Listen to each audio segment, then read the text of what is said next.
Hey all, Q.A Tobi here.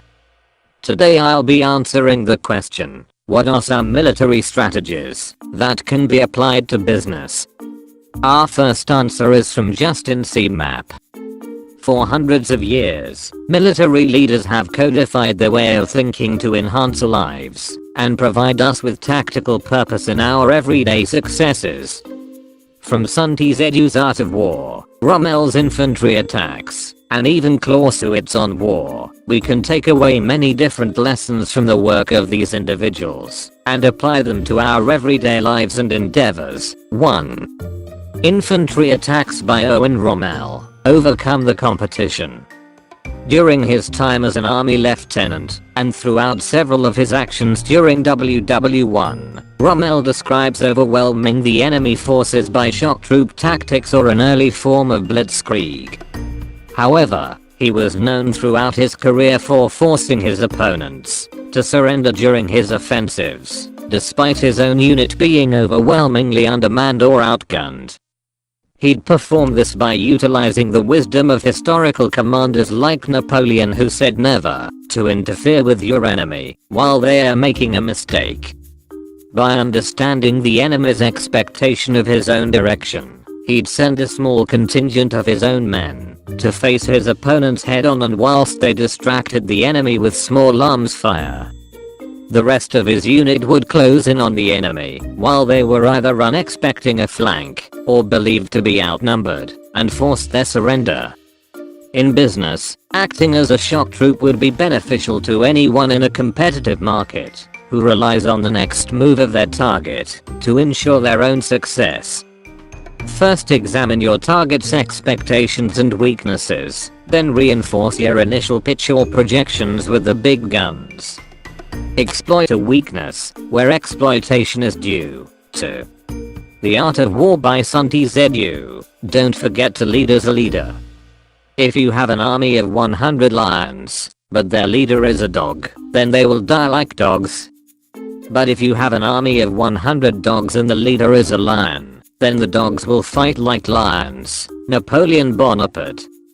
Sun Tzu says, when one treats people with benevolence, justice and righteousness, and reposes confidence in them, the army will be united in mind and all will be happy to serve their leaders. For commanders in a unit, their job is not only to ensure their troops' compliance with military law, customs, and ethics, but to identify their weaknesses and improve upon them at all costs. Sharpening job performance, molding some shepherds from the herd, and effectively rectifying discrepancies are all of vital importance when building a solid cohesive team. 3. On War by Karl von Clausewitz. War should not be compared to art, but to commerce.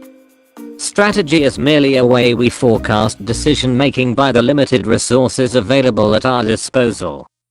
Clausewitz points out the insurmountable variables that come with time-constraining tactical decisions cannot ever be foreseen through a solid strategy.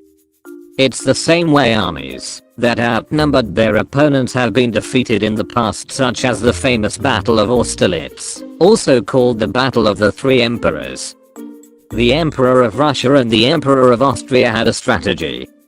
Both will lead their army into the field and defeat Napoleon, the Emperor of France, sending him back across the map of Europe with his tail tucked between his legs. However, Napoleon had studied the field, retreated from a strategic advantage, and ordered his army to appear weak in one flank, bringing the combined Russian-Austrian army into a trap. This goes to show that all strategies are merely an idea of the path to success, but one has to constantly adjust the end goal with incoming and potential shortfalls in order to prepare for surprises. Mental preparation and resiliency are key to building a successful strategy.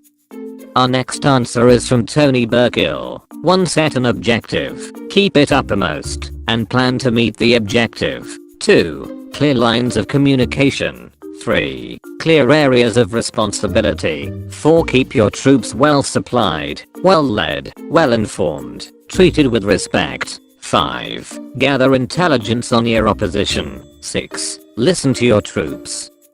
Accept that your frontline troops know more about the front line than you ever will. 7. Inspire your troops. Genuinely. Be a leader they can respect. A lot of this was developed into the Toyota management model. Well worth researching. Thanks for watching my video.